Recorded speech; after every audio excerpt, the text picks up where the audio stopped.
ও মুহাম্মদ আমি তোমার বাড়িতে রাতে মেহমান হব। আল্লাহ রাসূল বলে ইহুদি তুমি যে মেহমান হবা আমি তো অনেক খুশি। ইহুদি হবে মেহমান। কে? আসলে ইহুদির মনের ইচ্ছা মেহমান হওয়া না, আল্লাহ রাসূলকে কষ্ট দেওয়া। মেহমানকে কত সম্মান দিয়েছেন একটা ইহুদি, তাকে কত সম্মান দিয়েছেন আল্লাহ রাসূল। আল্লাহু আকবার। এ যুবক মুসলমান, আল্লাহ রাসূল তো ঘরে তেমন কোনো খাবার নাই, অল্প কিছু খাবার ঘরের মধ্যে আছে। আল্লাহর নবী ইহুদিকে সেই খাবারগুলো খেতে দিলেন আর বললেন শোনো আমার বিছানা ছোট, রাত্রে একসাথে ঘুমানো যাবে না, তুমি আমার বিছানায় আরাম করে ঘুমাও আর আমি মসজিদে চলে যাই। আল্লাহ রাসূল বলে ইহুদি তুমি আমার ঘরে আরাম করে ঘুমাও, আমি মসজিদে চলে যাই। আল্লাহ রাসূল তার বিছানার মধ্যে ইহুদিকে ঘুম পাড়ায়া আল্লাহ রাসূল চলে গেলেন মসজিদে। ইহুদির মনে তো হলো শয়তানি।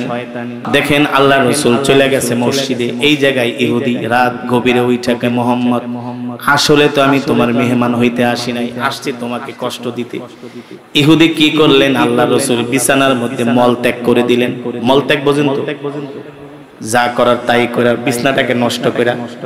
ইহুদি আজানের সময় যখন ভোর হয়েছে পালায়ে গেছে, ভুলে ইহুদির তরবারিটা রেখে গেছে। হাঁটতে হাঁটতে যখন সূর্য উঠছে ইহুদি দেখে ওর তরবারি নাই।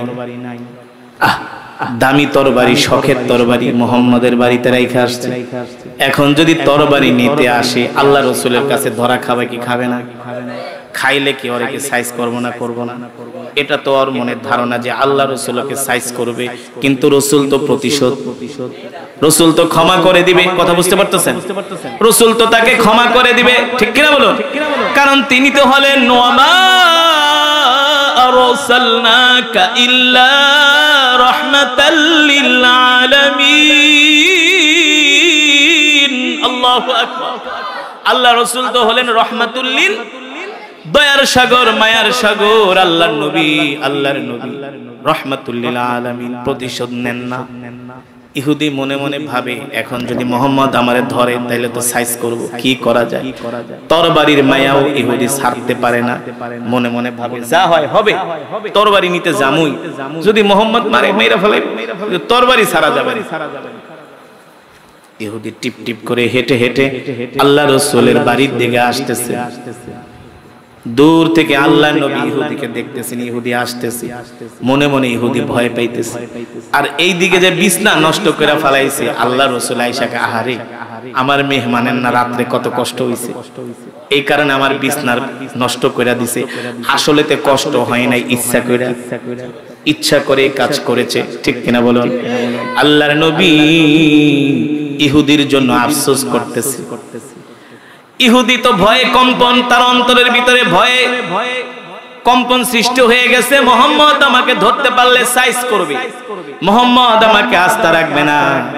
যখন ইহুদি আল্লাহর নবীর বাড়ির দিকে আসতেছে, আল্লাহর নবী এক নজর ইহুদিকে দেখা নবী দৌড়ায় গেছে।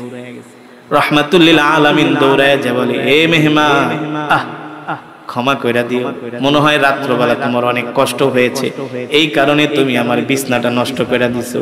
এই কথা শোনার পরে ইহুদি আসমানের দিকে তাকায়া আল্লাহর নবীর চেহারার দিকে তাকায়া কান্না কইরা দিছি। মুহাম্মদ বলো কি, বলো কি? আমি তো ইচ্ছা করে তোমাকে কষ্ট দেওয়ার জন্য তোমার বিছনা নষ্ট করছি, আর তুমি বলতেছো আমার কষ্ট হয়েছে। এ মুহাম্মদ, মুহাম্মদ আমি তো তোমার সাথে বড় অন্যায় করে ফেলেছি, তুমি আমাকে এখন কি শাস্তি দিবা? আল্লাহ রাসূল বলেন তুমি তো আমার মেহমান, শাস্তি দিব মানে আমি তো আরো আফসোস করতেছি, তোমার মনে হয় কষ্ট হয়েছে, এই কারণে তুমি আমার বিছনা নষ্ট করেছো। ইহুদি ডাক দিয়া বলে, মুহাম্মদ তুমি আমাকে যে আচরণ দেখাইলা, যে সুন্দর ব্যবহার আমার সাথে দেখাইলা, ও মুহাম্মদ এত সুন্দর ব্যবহার দুনিয়ার কোনো মানুষ দেখাইতে পারে না। নিশ্চয় নিশ্চয় মুহাম্মদ তুমি হলে আল্লাহর নবী, তুমি হলে আল্লাহর নবী মুহাম্মদ। এত সুন্দর ব্যবহার তুমি আমার সাথে দেখাইলে, এত সুন্দর আচরণ করলা। ইহুদি আল্লাহর নবীর হাতে হাত রেখে বলে, মুহাম্মদ এখনই আমাকে কালেমা পড়ে মুসলমান বানায় দাও। মুসলমান, আল্লাহ রাব্বুল আলামিন কোরআনুল কারীমের মধ্যে সে কথাই বলছেন, লাকাদ জাআকুম রাসূলুম মিন আনফুসিকুম আজিজুন আলাইহি মা আনিতুম হারিসুন আলাইকুম বিল মুমিনিনা রাউফুর রহিম।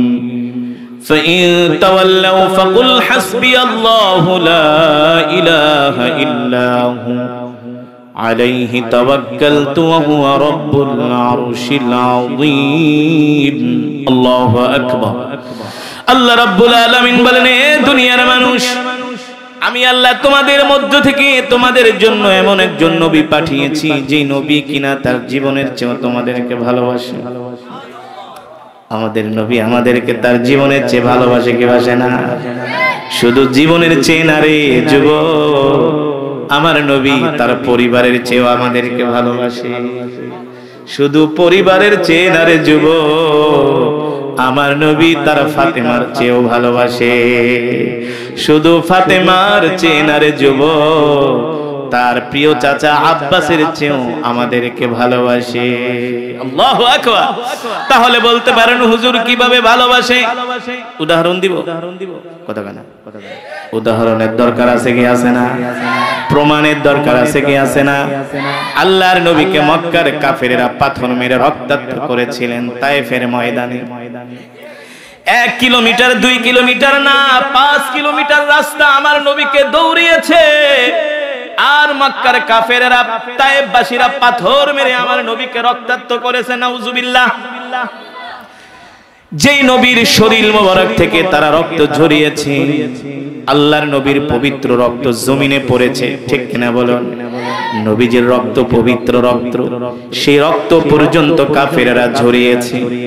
আল্লাহর নবী কাফেরদেরকে বদদোয়া দেন নাই, আল্লাহ তাআলার কাছে আসমানের দিকে হাত উঠায় দোয়া করেছেন, আল্লাহুম্মা হদি কওমি ফাইন্নাহুম লা ইয়ালামুন।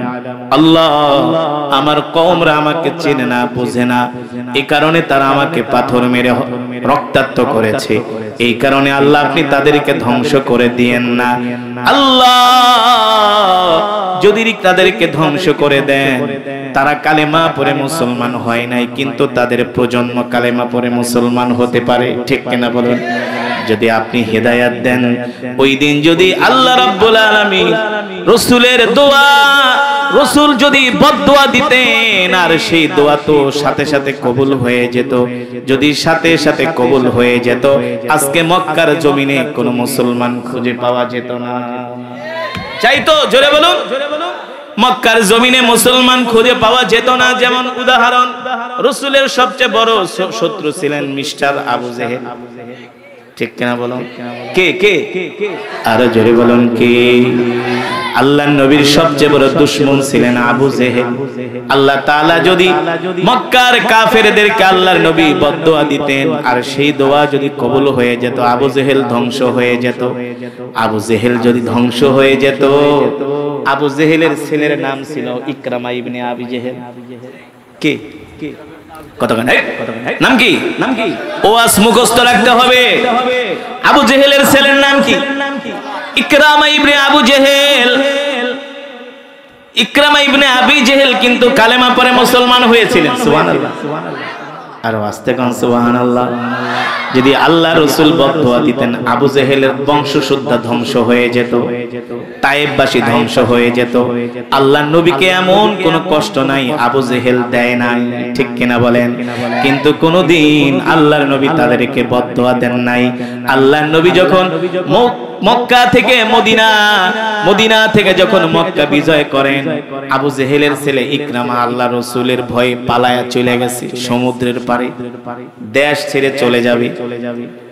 সমুদ্রের পারে যে বসে আছে আবু জেহেলের ছেলে ইকরামা ইবনে আবু জেহেলের স্ত্রী আল্লাহ রাসূলের কাছে এসে কালেমা পড়ে মুসলমান হয়ে গেলেন। সুবহানাল্লাহ। তার স্ত্রী আয়েশা বলে, গো আল্লাহর রাসূল, আপনার চাচাতো ভাই ইকরামা ইবনে আবু জেহেল আপনার ভয়ে পালায়ে চলে গেছে মক্কা থেকে। যদি সে আসে, আপনি কি তাকে ক্ষমা করবেন নাকি প্রতিশোধ নেবেন? আল্লাহর নবী ডাক দিয়া বলে, প্রশ্নই আসে না, আমি আমার ভাই ইকরামাকে ক্ষমা করে দেব। যাও যাও, আমার ভাই ইকরামাকে নিয়ে আসো। আল্লাহু আকবার। আবু জেহেল ইকরামা ইবনে আবি জেহেলের স্ত্রী দেখেন তার স্বামী সমুদ্রের পারে যায় ভয়ে বসে আছে, মক্কা ছেড়ে চলে যাবেন। স্ত্রীকে দেখার পরে ইকরামা দাঁড়ায় বলে, ইয়া জাওজি তাল, এদিকে আসো। ব্যাপার কি? তোমাকে কি মোহাম্মদ হত্যা করে নাই? বলে, না গো স্বামী, মোহাম্মদ এত ভালো মানুষ, যার মতো এত ভালো মানুষ মক্কার জমিনে একজনও নাই। এটা তো আমিও জানি, আমার বাবাই তো তার ঘোর দুশমন ছিল। আমি কাছ থেকে মোহাম্মদকে দেখেছি, মোহাম্মদের মতো এত ভালো মানুষ মক্কার জমিনে দ্বিতীয় জন নাই। তো তুমি কি সংবাদ নিয়ে এসছো? ইকরামার স্ত্রী বলে, ওগো প্রাণের স্বামী, আপনি আমার সাথে মক্কায় চলেন, আল্লাহ রাসূল আপনাকে অভিবাদন জানিয়েছেন, আল্লাহ রাসূল আপনাকে যাওয়ার জন্য সুসংবাদ দিয়েছেন। বলে, বলো কি? যেই লোকটাকে আমরা এত কষ্ট দিলাম ওই লোকটা আমার থেকে প্রতিশোধ নিবে না, এটা কি হতে পারে নাকি? ইকরামা ইবনে আবি জেহেলের স্ত্রী বলে, স্বামী গো,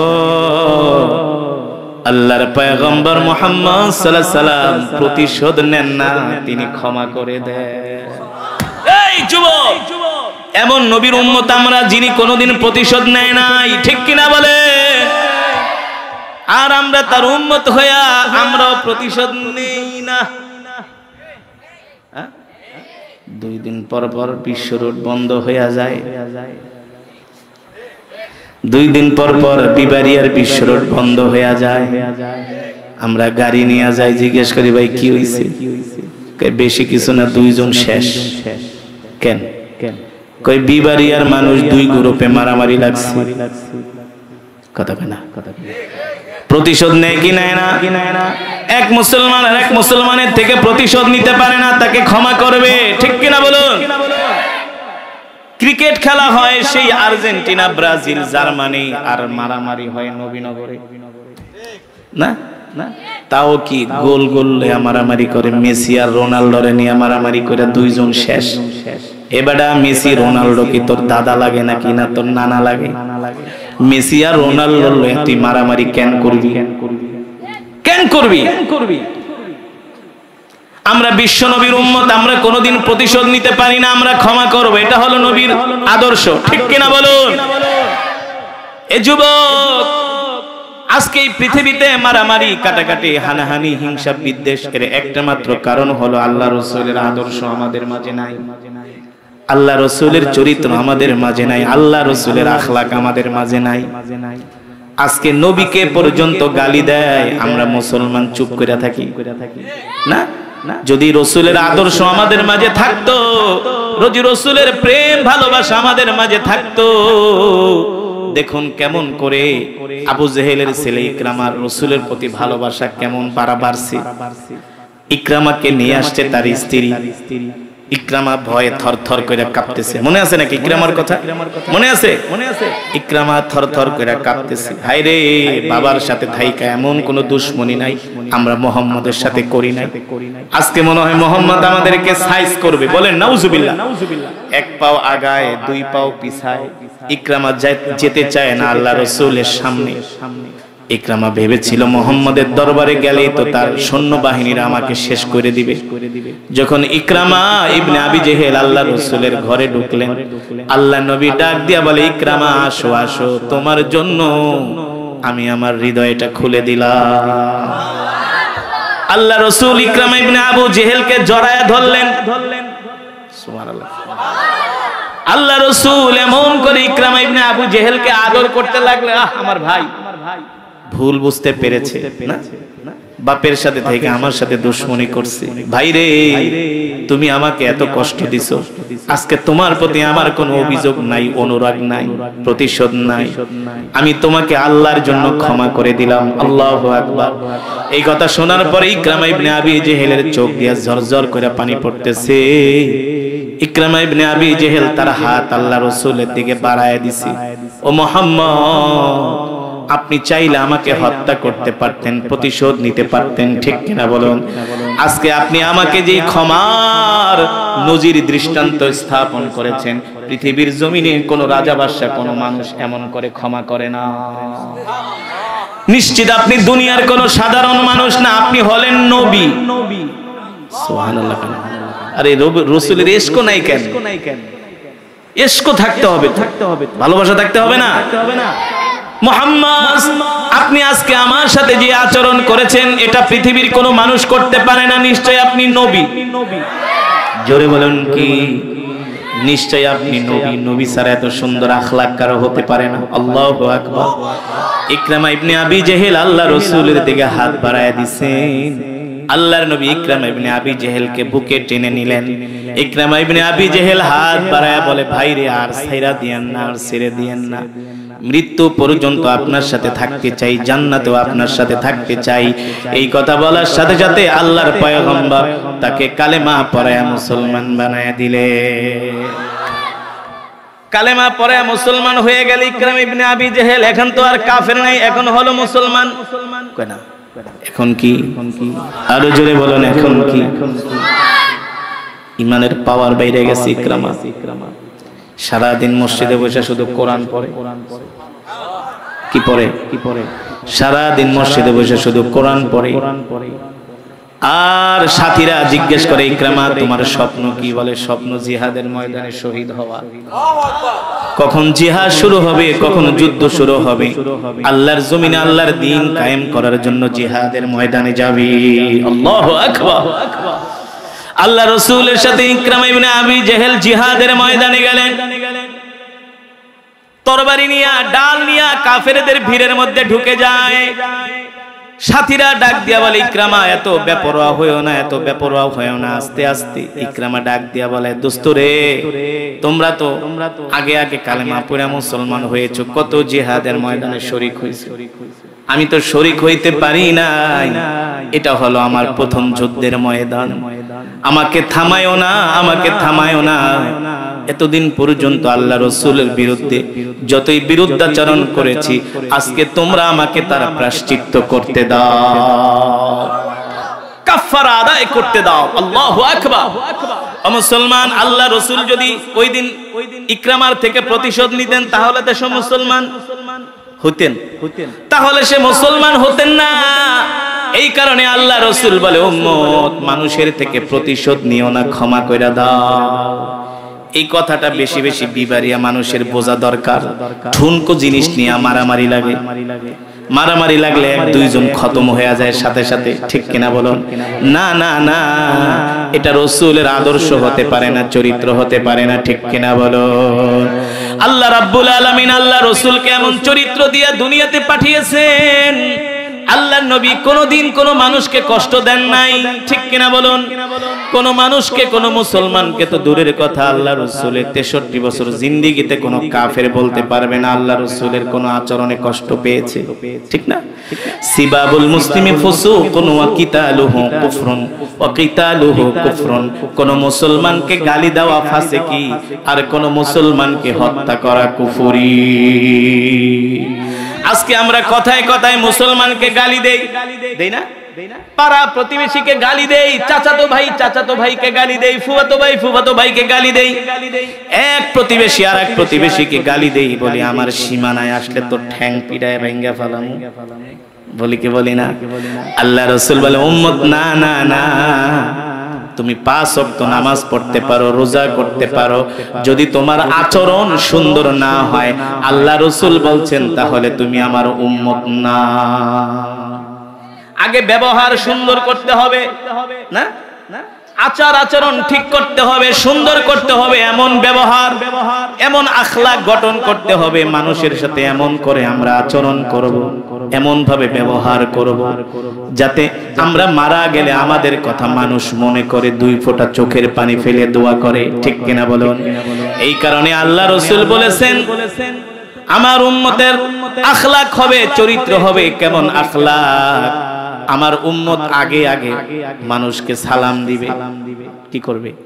আফসুস সালাম। আমার উম্মত আগে আগে মানুষকে সালাম দিবে, ও আতঈমুত তাআম, দরিদ্রদেরকে খাওয়াবে, লিনুল কালাম, এক মুসলমান আর এক মুসলমানের সাথে নরম ভাষায় কথা বলবে। আপনাদের কাছে আমার একটা প্রশ্ন, ভালো করে খেয়াল করেন। আপনাদের এলাকায় এমন কিছু মানুষ আছে যাদের ভাষা কর্কশ, না? কথায় কথায় ঝাড়ি মারে, গালি দেয়, বকা দেয় না, ক্ষমতার দাপট দেখায়, অর্থের গরম দেখায়। আছে কি আছে না? এই বেটা কথা কবি, আমার 5 পোলা বিদেশ থাকে, তোর সাথে মামলায় লড়তে কয় টাকা লাগবে? আমার মাসে 5 লাখ টাকা ইনকাম, আমার ছেলে একটা ওসি ডিসি এসপি, এমন মামলা দিমু 14 গোষ্ঠী খবর লয় ছেড়ে দিই। নাই নাই নাই নাই, এমন স্বভাবের মানুষ আছে কি আছে না? মসজিদের মিনার থেকে যদি মাইকে ঘোষণা হয় ওই ব্যক্তি মারা গেছে, এলাকার অবস্থা কেমন হয়? আশুগঞ্জ বাজারেতে মিষ্টি নিয়ে শয়তানরা মরছে, এলাকাটা ঠান্ডা হয়েছে, কথা কয় না? অনেকের আবার উচিত কথা শুনতে মজা লাগে না, এমন মানুষ আছে কি আছে? আছে না? আশুগঞ্জ বাজারেতে মিষ্টি আন, শয়তানরা মরছে, সমাজটা ঠান্ডা হয়েছে, ঠিক কিনা বলেন? ফোন করে কয় দোস্ত হুনছস নি শয়তান মরছে। কোন শয়তান? বলে ওই যে মানুষকে কষ্ট দিত না। আহ দোস্ত, আল্লাহ রাসূল তোমার বিরুদ্ধে কি হুঁশিয়ারি উচ্চারণ করেছে জানো? এমন জমিনের মধ্যে মুসলমান থাকবে যারা 5 ওয়াক্ত নামাজ পড়বে, রোজা করবে, হজ করবে, যাকাত দিবে, রবি সুন্নত দাড়িও রাখবে, টুপিও পরবে, কিন্তু তার আখলাক সুন্দর না, ব্যবহার সুন্দর না। আল্লাহ রাসূল বলেন হাসরের ময়দানে আমি তাকে উম্মত বলে পরিচয় দিব না, সে জান্নাতের গন্ধ পাবে না, ধারে কাছেও যেতে পারবে না। আমার যারা উম্মত হবে তাদের মুখের ভাষা হবে নরম, সুবহানাল্লাহ। তাদের মুখের ভাষা হবে কি? জোরে বলুন। যারা মানুষের সাথে সুন্দর আচরণ করে, মানুষের দুঃখে দুঃখী হয়, মানুষকে কাছে টেনে নেয়, মানুষকে আপন ভেবে নেয়, এমন মানুষ যদি মারা যায় সমাজের ভিতরে কান্নার রোল পড়ে যায়, জানা যায় মানুষের উপস্থিতি বেড়ে যায়, ঠিক কিনা বলুন? এমন মানুষ মারা গেলে মানুষ সইতে পারে না, মৃত্যুর খবর শুনে চোখ দিয়ে ঝরঝর করে পানি পড়ে। এই কারণেই তো কবি বলে এমন জীবন তুমি করিবে গঠন, মরিলে হাসিবে তুমি কাঁদিবে ভুবন, ঠিক কিনা বলেন? ওয়াজ থেকে কি শিখবেন? এগুলা শিখা যান, শিখা যান। আপনি যত বড় ইবাদত করেন না কেন, যত কোটি টাকা আল্লাহর রাস্তায় দান করেন না কেন, কোনো লাভ নাই যদি আপনি মানুষকে কষ্ট দেন, পাড়া প্রতিবেশীকে কষ্ট দেন। আজকে আমাদের সমাজে এগুলো অহরহ। আবার কিছু দালাল আছে বিচার করে ঘুষ খায়, এটি তো হারামজাদা, এটির পেট হবে পটকা মাছের মতো, আর ফেরেশতারা দিবে লাঠি। এমন বিচারক আপনাদের দেশে আছে কি আছে না? সমাজে আছে কি আছে না? একটু ক্ষমতার দাপট খাটায়া তারা মানুষের থেকে বিচার করে ঘুষ খায় না? যার পক্ষে রায় দেওয়া তাকে রায় না দিয়া যে টাকার ভান্ডিল দেয় তার পক্ষে রায় দিয়া দেয়। এই বিচারকরা শুইনা রাখো, হাসরের ময়দানে ফেরেশতারা তোমাদেরকে লোহার শিকল দিয়া টানতে টানতে, লাথি মারতে মারতে জাহান্নামে নিয়ে যাবে, ঠিক কিনা বলো? অথচ আমার নবীর চরিত্র কেমন ছিলেন, আখলাক কেমন ছিলেন? আমার নবীর ব্যবহারে কাফের মুশরিকরা পর্যন্ত খুশি হয়ে গেছে, ঠিক কিনা বলুন? প্রসিদ্ধ একটি ঘটনা, আল্লাহ রাসূল সন্ধ্যার সময় ঘরে বসে আছেন, রাসূলের বাড়িতে একজন মেহমান আসলেন, মুসলমান না ইহুদি। কি জোরে বলে, জোরে বলে। কেমন ছিল রাসূলের চরিত্র দেখেন। এই কারণেই তো সাহাবায়ে কেরাম এক জামাত আম্মা জান আয়েশার বাড়িতে গিয়েছেন, যে বললেন আয়েশা আমাদেরকে আল্লাহ রাসূলের চরিত্র সম্বন্ধে একটু বয়ান করেন। আম্মা জান আয়েশা রাদিয়াল্লাহু তাআলা আনহা ডাক দিয়া বলেন, এ সাহাবীরা তোমরা কি রাসূলের চরিত্র সম্বন্ধে বয়ান শুনতে আসছো? বলে হ্যাঁ। বলে তোমরা কি কোরআন পড়ো না? বলে অবশ্যই আমরা সকাল সন্ধ্যা সব সময় কোরআন পড়ি। আম্মা জান আয়েশা বলে সাহাবীরা শোনো, ইন্নাকা লাআলা খুলুকিন আযীম, আমার আল্লাহ তাআলা কোরআনের মধ্যে ঘোষণা করেছেন আমার নবীর চরিত্র হলো সর্বশ্রেষ্ঠ চরিত্র, আমার নবী সর্বশ্রেষ্ঠ চরিত্রের উপরে প্রতিষ্ঠিত, আর গোটা 30 পারা কোরআনই হলো আল্লাহর নবীর চরিত্র। গোটা কোরআন আল্লাহ রাসূলের চরিত্র। আর আমরা তার উম্মত হয়ে আজকে কি করতেছি? আজকে সমাজের ভিতরে মেহমান আসলে রাগ করে না, বোনরে বিয়া দিয়া দিছে না, বোনকে বিয়া দিয়ে দিছে, মাও নাই বাপও নাই। ওই বোন যদি বাপের বাড়িতে আসে, ভাইয়ের ঘরে আসে, তখন আর ভাবির চেহারা আর চেহারা থাকে না, মনে হয় শয়তানে পেশাব করছে, কথা কেনা যে তোর মা নাই বাপ নাই, তুই আবার বেড়াইতে আইছিস কেন? বেড়াইতে কি তোর বাপের বাড়ি আইছে নাকি? তার বাপের বাড়ি সে আসছে, ঠিক না? কিন্তু দেখলে মন খারাপ না? আইলে জিগায় তুই কবে যাবি? বেচারি সারাদিন মা বাবার কথা, ভাইয়ের কথা, মায়ের কবর, বাবার কবরের কথা মনে করে না? ভাইয়ের বাড়িতে আসবে, 1-2 দিন থাকবে, আনন্দ করবে, আসলে জিগায় কবে যাবি? তোরে তো বিয়া দিয়া দিছে। তার মানে সে মেহমান দেখলে ভয় পায় না? অথচ আল্লাহ রাসূলের বাড়িতে একজন মেহমান হয়েছিলেন, মুসলমান না, সে হলো ইহুদি। সে হলো কি? আল্লাহ রাসূলের কাছে আসছেন সন্ধ্যার সময়। আয়েশা বলে, মুহাম্মদ, ও মুহাম্মদ, আমি তোমার বাড়িতে রাতে মেহমান হব। আল্লাহ রাসূল বলে, ইহুদি তুমি যে মেহমান হবা, আমি তো অনেক খুশি। ইহুদি হবে মেহমান। কে? আসলে ইহুদির মনের ইচ্ছা মেহমান হওয়া না, আল্লাহ রাসূলকে কষ্ট দেওয়া।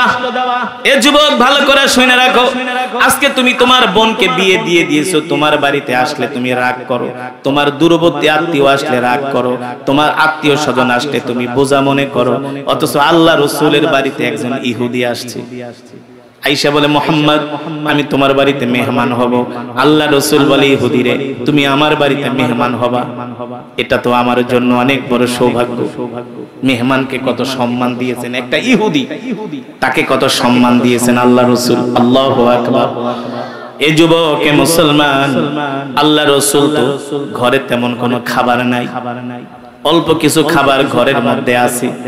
আল্লাহর নবী ইহুদিকে সেই খাবারগুলো খেতে দিলেন আর বললেন, শোনো, আমার বিছানা ছোট, রাত্রে একসাথে ঘুমানো যাবে না, তুমি আমার বিছানায় আরাম করে ঘুমাও, আর আমি মসজিদে চলে যাই।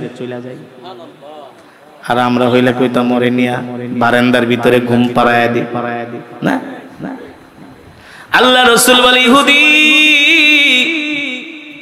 তুমি আমার ঘরে আরাম করে ঘুমাও, আমি মসজিদে চলে যাই। আল্লাহ রাসূল তার বিছানার মধ্যে ইহুদিকে ঘুম পাড়ায়া আল্লাহ রাসূল চলে গেলেন মসজিদে।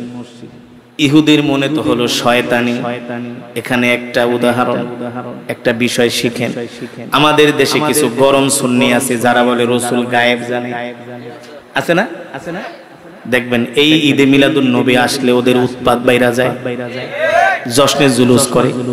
আর এখন যে আল্লাহ রাসূলকে কাফের মুশরিক বেঈমানরা গালি দেয়, তাদের বিরুদ্ধে তারা কোনো প্রতিবাদ করে না, তারা শুধু জিলাপি নিয়ে ব্যস্ত, ঠিক না? তারা বলে নবী নাকি গায়েব জানে। নাউজুবিল্লাহ। আল্লাহ রাসূল গায়েব জানে না, গায়েবের মালিক। জোরে বলুন কি? দেখেন আল্লাহ রাসূল চলে গেছে মসজিদে, এই জায়গায় ইহুদি রাত গভীরে উঠাকে, মুহাম্মদ আসলে তো আমি তোমার মেহমান হইতে আসি নাই, আসছি তোমাকে কষ্ট দিতে। ইহুদি কি করলেন? আল্লাহ রাসূল বিছানার মধ্যে মল ত্যাগ করে দিলেন। মল ত্যাগ বোঝেন তো? যা করার তাই করার, বিছনাটাকে নষ্ট করা। ইহুদি আজানের সময় যখন ভোর হয়েছে পালায়ে গেছে, ভুলে ইহুদির তরবারিটা রেখে গেছে। হাঁটতে হাঁটতে যখন সূর্য উঠছে, ইহুদি দেখে ওর তরবারি নাই। দামি তরবারি, শখের তরবারি মুহাম্মদের বাড়িতে রেখে আসছে। এখন যদি তরবারি নিতে আসে, আল্লাহ রাসূলের কাছে ধরা খাবে কি খাবে না? খাইলে কি ওরে কি সাইজ করব না করব না? এটা তো ওর মনের ধারণা যে আল্লাহ রাসূলকে সাইজ করবে, কিন্তু রাসূল তো প্রতিশোধ, রাসূল তো ক্ষমা করে দিবে। কথা বুঝতে পারতেছেন? রাসূল তো তাকে ক্ষমা করে দিবে, ঠিক কিনা বলো? কারণ তিনি তো হলেন ওয়ামা আরসালনাকা ইল্লা রাহমাতাল লিল আলামিন। আল্লাহু আকবার।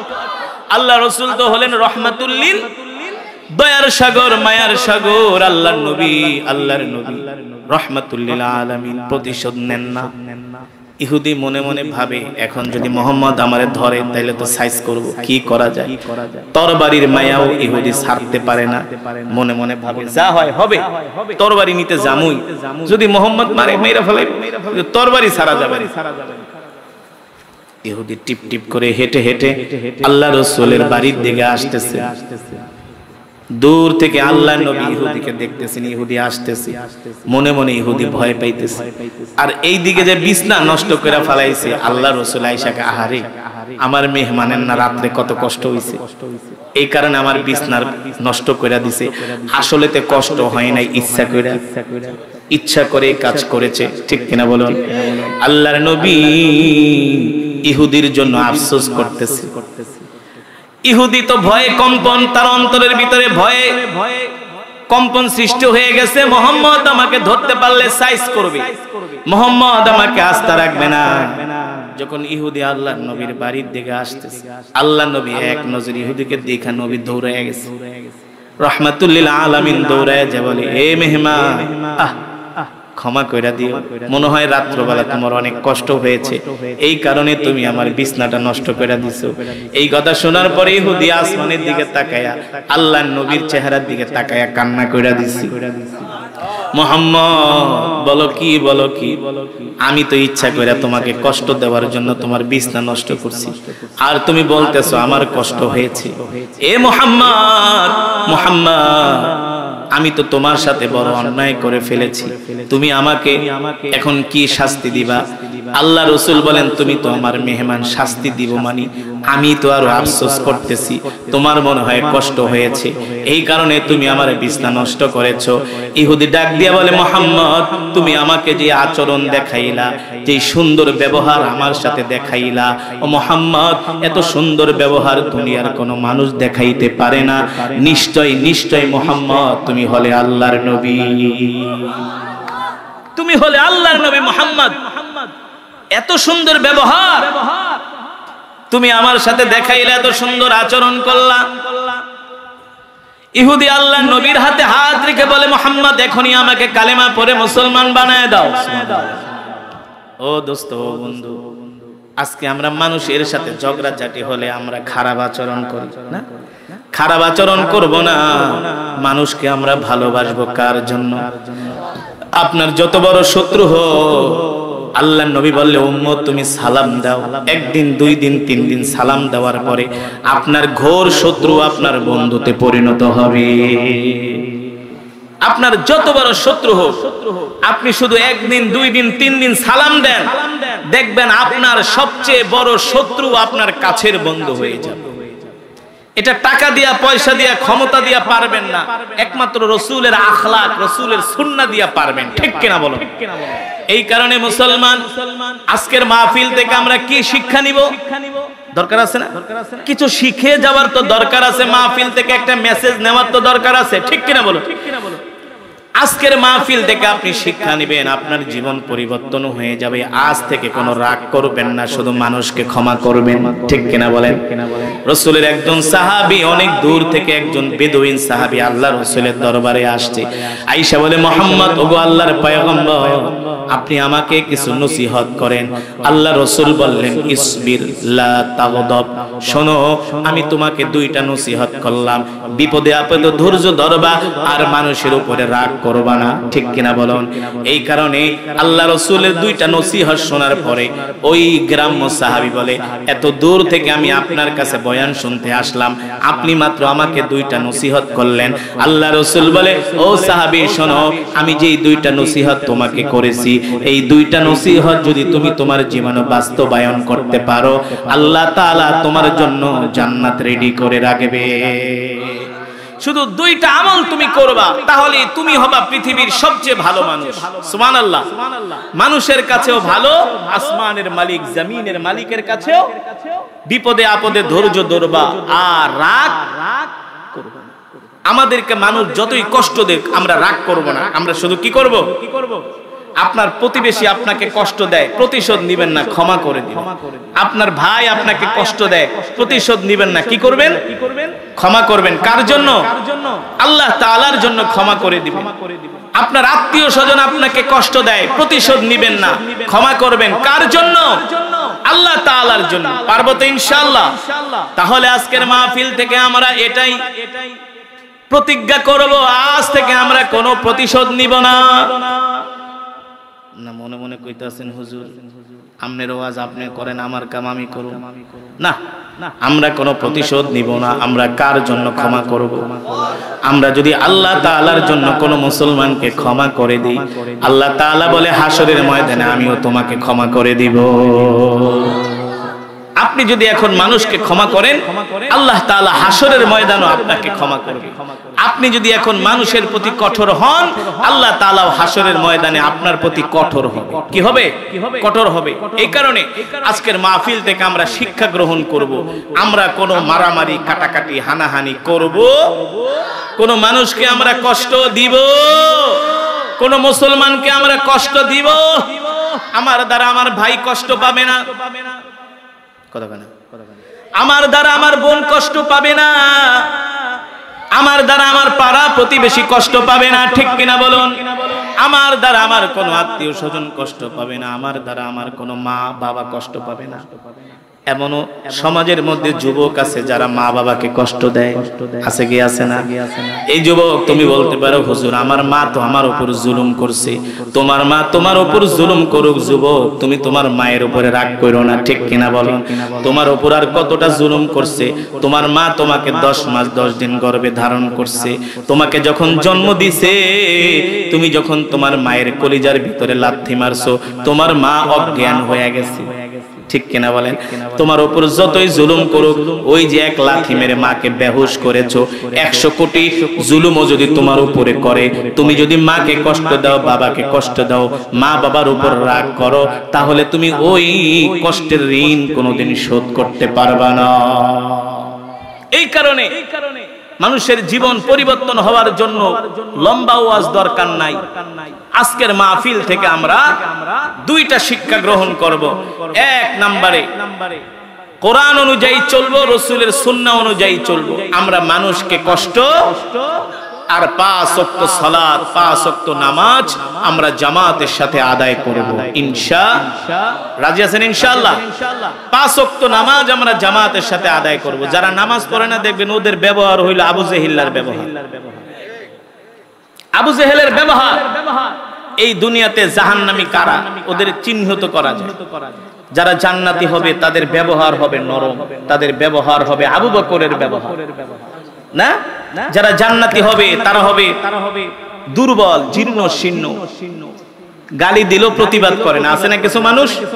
গালি দিলে আরো ক্ষমা চায়, ভাই আপনি আমার দ্বারা কষ্ট পাইছেন, ক্ষমা করে দিন। সাইয়েদনা আবু বকরের ব্যবহার। আর প্রতিশোধ নেওয়া, রাগ করা, এটা হলো আবু জেহিল্লার ব্যবহার। আবু জেহিল্লা হারামজাদা গেছে জাহান্নামে, সাইয়েদনা আবু বকর গেছে জান্নাতে, ঠিক কিনা বলুন? তাহলে কি আমরা আবু বকরের ব্যবহার গ্রহণ করব নাকি আবু জেহেলের? এই কথা বলে না। তার মানে সাইয়েদনা আবু বকর কোনদিন মানুষের মনে কষ্ট দেয় নাই, সাহাবীরা কষ্ট দেয় নাই, আমরাও কষ্ট দিব না, ঠিক কিনা বলুন? আমরা মানুষের সাথে উত্তম আচরণ করব, ভালো আচরণ করব, সুন্দর ব্যবহার করব, যাতে আমাদের মৃত্যুর খবর শুনলে মানুষ আমাদের জন্য চোখের পানি ফেলে দোয়া করে। এমন জীবন গঠন করবেন, আপনার মৃত্যুর খবর শুনলে যাতে আপনার নামে একবার সূরাতুল ফাতিহা, 3 বার সূরাতুল ইখলাস পড়ে আপনার জন্য দোয়া করে, ঠিক না? এমন ভাবে আমাদের জীবনকে গঠন করতে হবে। রাজি আছেন ইনশাআল্লাহ? তাহলে আমরা কোন মুসলমানের মনে কষ্ট দিব না। কে কে রাজি আছেন হাত উঠান। মা বাবা, ভাই বোন, হাত সোজা করেন, সোজা করেন। আজকে আমার বয়ানের মূল বিষয়, টপিকস এটাই, আপনাদের শিক্ষার বিষয় এটাই। জোরে বলেন আল্লাহ, আরো জোরে বলেন আল্লাহ। এমনি হাত উঠাও, সোজা করো। ওয়াদা করলাম আর কোনদিন নামাজ ছেড়ে দিব না, আর কোনদিন মানুষের সাথে খারাপ আচরণ করব না, প্রতিশোধ নিব না, মানুষকে ক্ষমা করে দিব। বলি আমিন, আমিন। হাত নামান। রাজি আছেন? আজ থেকে কোনো মারামারি কাটাকাটি নাই। আজ থেকে কোনো মারামারি কাটাকাটি, হিংসা, বিদ্বেষ, অহংকার সব মেঘনা নদীতে ডুবাইয়া দেন, ঠিক কিনা বলো? আমরা আল্লাহর জন্য মানুষকে ক্ষমা করব, আল্লাহ তাআলার জন্য আমরা মানুষকে ভালোবাসবো ইনশাআল্লাহ। এই যে দেখেন পাশে গোরস্থান না, এই যে শুয়ে আছে কবরবাসীরা, আপনার চেয়ে আমার চেয়ে তাদের কিন্তু রাগ কম ছিল না, সম্পদও কম ছিল না, ক্ষমতাও কম ছিল না, শক্তিও কম ছিল না, ছিল কিন্তু আজকে তারা কবরের বাসিন্দা। আপনাকে আমাকেও এই কবরে আসতে হবে, হবে কি হবে না? মাটির মানুষ, মাটির নিচে আসতে হবে। এই কারণে যতদিন দুনিয়াতে থাকবো মাটির মতো থাকবো। মাটিকে আসার দিলে, বাড়ি দিলে, কোপ দিলেও যেমন মাটি কথা বলে না, না প্রতিশোধ নেয় না, প্রতিবাদ করে না, আমরাও মাটির মানুষ এমন হব। মানুষ আমাদেরকে কষ্ট দিবে, আমরা চুপ করে থাকবো, আল্লাহর জন্য ক্ষমা করে দিব। এমন ব্যবহার আমরা গঠন করতে পারবো তো ইনশাআল্লাহ? তাহলে নিশ্চিত ইনশাআল্লাহ আল্লাহ তাআলা আমাদেরকে জান্নাত দিবেন। তবে নামাজ হারা না, কিন্তু কিনা বলেন হুজুর নামাজ পড়ুন না, মানুষের সাথে সুন্দর ব্যবহার করুন। আরে নামাজ ছাড়া সুন্দর ব্যবহার হবেও না। মূল হলো নামাজ, ঠিক কিনা বলুন? মূল হলো কি? নামাজ, সালাত। তাকবীরুলের সাথে আজান দেওয়ার সাথে সাথে মসজিদে চলে যাব, প্রথম কাতারে আমরা নামাজের জন্য শরীক হব, প্রথম কাতারে আমরা নামাজের জন্য উপস্থিত হব। তাহলে আমরা আজকের বয়ান থেকে কি শিখলাম? জীবনে যতদিন বাঁচবো মানুষের সাথে সুন্দর আচরণ করব, পাড়া প্রতিবেশীকে কষ্ট দিব না, ভাই ভাইকে কষ্ট দিব না, আত্মীয় স্বজনকে কষ্ট দিব না, কোনো মানুষের মনে আমরা কষ্ট দিব না ইনশাআল্লাহ। আল্লাহ তাআলা আমাদের সকলকে তৌফিক দান করুন। এই মজমাকে আল্লাহ তাআলা কবুল করুন। একজন উঠবেন না, বসা, মোনাজাত দিবেন ইনশাআল্লাহ। এই মাহফিল 5 দিন ব্যাপী। কয়দিন? আজকে তো প্রথম দিন, আর কয়দিন বাকি? 4 দিন আসবেন তো ইনশাআল্লাহ? প্রথম দিনও আসবেন, টানা 5 দিন আসবেন। 5 দিনের বরকত আপনারা হাসিল করবেন ইনশাআল্লাহ। তবে বেশি রাত করে ওয়াজ না, সর্বোচ্চ 11টা, যাতে করে বাড়িতে যায় 12টার মধ্যে ঘুমায় পড়তে পারে, ফজরের নামাজ পড়তে পারে। চায়ের দোকানে আড্ডা মারে, দোকানে বসে বাংলা সিনেমা দেখে, ওরা হলো শয়তানের গোলাম, ঠিক কিনা মুসলমান? আর যারা কোরআনের তেলাওয়াত শুনে আর ঘরে থাকে নাই, কোরআনের মহব্বতে কোরআন তাকে টেনে নিয়ে আসছে, ঠিক কিনা বলুন? আল্লাহ তাআলা তাকে রহমত করেছে। কোরআনের তেলাওয়াত শুনে পাথরের মতো হৃদয়টা মোমের মতো গলে গলে চোখ দিয়ে পানি বের হয়েছে, হৃদয়টা অন্তরটা নরম হয়েছে, তারা হলো আল্লাহর গোলাম, ঠিক কিনা মুসলমান? আজকে আমরা কোরআনের মজমায় আসি না, অথচ এই কোরআনের জন্য রাসূলের সাহাবীরা জীবন দিয়ে দিয়েছে, ঠিক না? এই কোরআন শোনার কারণে হযরতে বেলালকে উত্তপ্ত মরুভূমির মধ্যে চিৎ করে শোয়া লোহার রড গরম করে করে হযরতে বেলালের শরীরে সেকা দেওয়া হয়েছে। বেলালের বুকের ভিতরে পাথর দিয়ে চাপা দেয়া হয়েছে। পাগলা ঘোড়ার পায়ের সাথে উত্তপ্ত মরুভূমির মধ্যে ছেড়ে দেওয়া হয়েছে। এভাবে বেলালকে অত্যাচার করা হয়েছে, আর বলা হয়েছে বেলাল বল বল, মুহাম্মাদের কাছে যাবি না, মুহাম্মাদের কোরআন শুনবি না, ঠিক কিনা বলো? মুহাম্মাদের জবানে কোরআন শুনতে যাবি না, যদি যাস এর চেয়ে আরো ভয়াবহ নির্যাতন করা হবে। হযরত বেলাল বলেছে, মক্কার কাফেরেরা শুনে রাখো, তোমরা আমাকে অত্যাচার করতে করতে শেষ করে ফেলতে পারো, আল্লাহ রাসূলের কোরআন শোনা থেকে আমি বিরত থাকতে পারবো না, ঠিক না? রাসূলের সাহাবীরা কোরআনের জন্য এত কষ্ট করেছে, আর আমরা মুসলমানরা, মুসলমান যুবকরা আজকে কোরআন থেকে দূরে সরে গিয়েছি, ঠিক কিনা বলুন? এই কারণে আজকে আল্লাহ রাসূলকে পর্যন্ত কাফের মুশরিক বেঈমানরা গালি দেয়, আমাদের কষ্ট লাগে না? আসলে তো আমাদের এমন হওয়ার কথা ছিল না। আল্লাহ রাব্বুল আলামিন আমাদেরকে এমন একজন নবী দান করেছেন, আল্লাহ তাআলা এমন একজন নবী আমাদেরকে দিয়েছেন, ঠিক কিনা বলুন? আল্লাহ তাআলা কোরআনুল কারীমের মধ্যে বলছেন, ওয়া মা আরসালনাকা ইল্লা রাহমাতাল লিল আলামিন। নবী, আমি আল্লাহ আপনাকে সমগ্র বিশ্ববাসীর জন্য রহমত করে পাঠিয়েছি। আল্লাহু আকবার। নবী আমাদের জন্য রহমত, নবী আমাদের জন্য বরকত।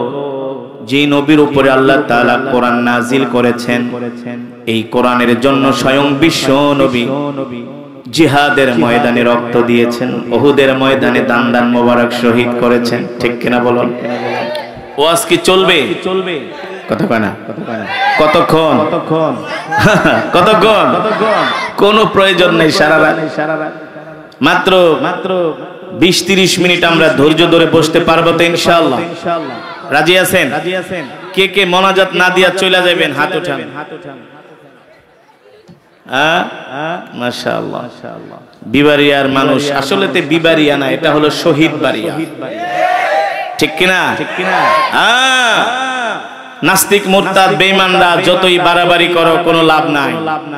শহীদ বাড়িয়ার মানুষ খেপলে কিন্তু রক্ষা না, ঠিক কিনা বলুন? আপনাদের ইতিহাস আছে, ঐতিহ্য আছে, আছে কি আছে না? সুতরাং আমরা শেষ মোনাজাত না দিয়া কেউ বাড়িতে যাব কেউ যাব না, ঠিক কিনা বলুন? আল্লাহ তাআলা আমাদেরকে রহমত করে এই কোরআনের মজমায় এনেছেন। আল্লাহ তাআলা বিশ্ব নবী রাহমাতুল লিল আলামিনের মতো একজন নবী আমাদেরকে দিয়েছেন, যেই নবীর উম্মত আমরা, ঠিক কিনা বলুন? সেই বিশ্ব নবীর জীবনী আমরা শুনবো আর আমরা চোখ দিয়ে ঝরঝর করে পানি বের করব। নবীর মহব্বতে রাজি আছেন ইনশাআল্লাহ? যে উঠাউঠি করবে, শয়তান ডাকতেছে, দোস্ত এতক্ষণ কোরআন শুনছো, এখন আসো দুইটা বিড়ি টান দাও। কি টান দাও? বিড়ি টানার জন্য ডাকবে শয়তান। যে উঠবো বুঝবো সেই বিড়ি টানার জন্য যাইতেছে। কথা কয় না? হ্যাঁ, তোমরা সিনেমা দেখতে যায় 3 ঘন্টা সময় দিতে পারো, মমতাজের গান ভেটকে সারাদিন শুনতে পারো, ক্রিকেট খেলা ফুটবল খেলার জন্য 3 ঘন্টা, সারা রাত জেগে জেগে ফুটবল খেলা দেখো আর্জেন্টিনা ব্রাজিলে, আমরা কি জানি না? আর কোরআনের মাহফিলে আসলে তোমাদের চুলকানি শুরু হয়ে যায়। ব্যাপারটা কি? আসলে চুলকানি না, শয়তানের প্ররোচনায় পড়ে গেছে। শয়তানে ডাকতেছে, যে এই প্যান্ডেলের বাইরে যাবে বুঝবো শয়তানের সাথে তার সম্পর্ক আছে। এবার তুমি যাইতে পারো, এলাকার ভিতরে তুমি একেবারে লাল দাগে চিহ্নিত হয়ে যাবে, ঠিক কিনা বলুন? তাহলে আমরা মোনাজাত দিয়ে বাড়িতে যাব ইনশাআল্লাহ। জোরে বলুন লিল্লাহি তাকবীর। আল কোরআনের আলো, আল হাদিসের আলো, তোমার নেতা আমার নেতা। মাশাআল্লাহ, আপনাদের ঈমানের পাওয়ার আছে, আল্লাহ তাআলা কবুল করুন। এটাই ওয়াজের সৌন্দর্য। আর যারা 12টা 1টা 2টা পর্যন্ত ওয়াজ করে গেল, ওয়াজ না, একটাও নামাজ পড়ে না।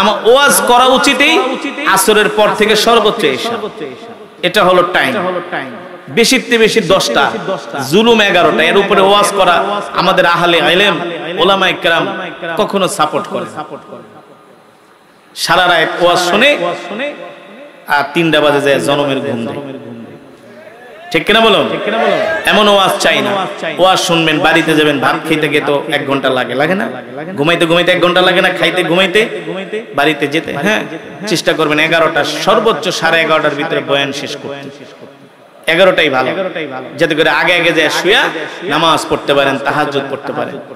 ওয়াজও হইলো, নামাজও হইলো, সবই হইলো। আর খালি ওয়াজ করলেন, ওয়াজ শুনলেন, মাগার অন্য কিছু বাদ হবে কোনো লাভ? আয়োজক কমিটিকে ধন্যবাদ জানাই, তারা অনেক বিচক্ষণ বুদ্ধিমান, সুন্দর করে প্রোগ্রাম সাজিয়েছে, যাতে করে বয়ানও তাড়াতাড়ি শেষ হয়, আপনারাও তাড়াতাড়ি বাড়িতে যেতে পারেন, সালাত আদায় করতে পারেন, ঘুমাতে পারেন। গভীর রজনী পর্যন্ত ওয়াজ করলে অনেক অসুস্থ মানুষ আছে, তাদের কষ্ট হয় না? এগুলো হারাম, মানুষকে কষ্ট দেওয়া যাবে না। এই কারণে বেশি রাত, আমাদের ঢাকা শহরের ওয়াজ 10টা বাজে শেষ হয়, সর্বোচ্চ 11। আলহামদুলিল্লাহ এখন পরিবর্তন হচ্ছে। আল্লাহ তাআলা এই মজমাকে কবুল করুন, 5 দিন ব্যাপী মাহফিলকে কবুল করুন, কিয়ামত পর্যন্ত কবুল করুন। এই মাহফিলে যারা প্রতিষ্ঠাতা ছিলেন অনেকেই ইন্তেকাল করেছে, অনেকে অসুস্থ, আমরা তাদের জন্য দোয়া করি, আল্লাহ তাআলা তাদের জিন্দেগীর গুনাহগুলো ক্ষমা করে দিন। এই গোরস্থানে শুয়ে আছেন কবরবাসী, আমাদেরকে একদিন এই কবরে যেতে হবে। हम सब मुसाफिर है, कोई आखिर ठिकाना, कोई आगे रवाना हो, कोई पीछे रवाना। যারা ইন্তেকাল করছে তারা চলে গেছে, তারা বেঁচে গেছে। একদিন আমাদেরকেও তাদের পথযাত্রী হতে হবে। কি নিয়ে যাব? সুন্দর ব্যবহার নাই, আখলাক নাই, চরিত্রের ঠিক নাই, ইবাদত নাই, বন্দেগী নাই। আমরা দোয়া করি আল্লাহ তাআলা আমাদেরকে ঈমানি মৃত্যু দান করুন বলি আমিন, জান্নাতি মৃত্যু আল্লাহ তাআলা নসিব করুন বলি আমিন। যারা এই মাহফিলের আয়োজন করেছেন, আয়োজক কমিটিকে, এলাকার যুবক ভাইদেরকে ধন্যবাদ জানাই, তাদের জন্য দোয়া করি আল্লাহ তাআলা তাদেরকে দ্বীনের মুজাহিদ হিসাবে কবুল করুন বলি আমিন। অনেকে অসুস্থ, দোয়া চেয়েছেন, সকলের জন্য দোয়া করা হবে। অনেকে প্রবাসী আছেন, এই মাহফিলে যারা সহযোগিতা করেছেন আর্থিকভাবে, বুদ্ধি পরামর্শ দিয়ে সকলের জন্য দোয়া করব। দুরূদ শরীফ পড়ি। আল্লাহুম্মা সাল্লি আলা মুহাম্মাদ ওয়া আলা আলি মুহাম্মাদ, জোরে, কামা সাল্লাইতা আলা ইব্রাহিম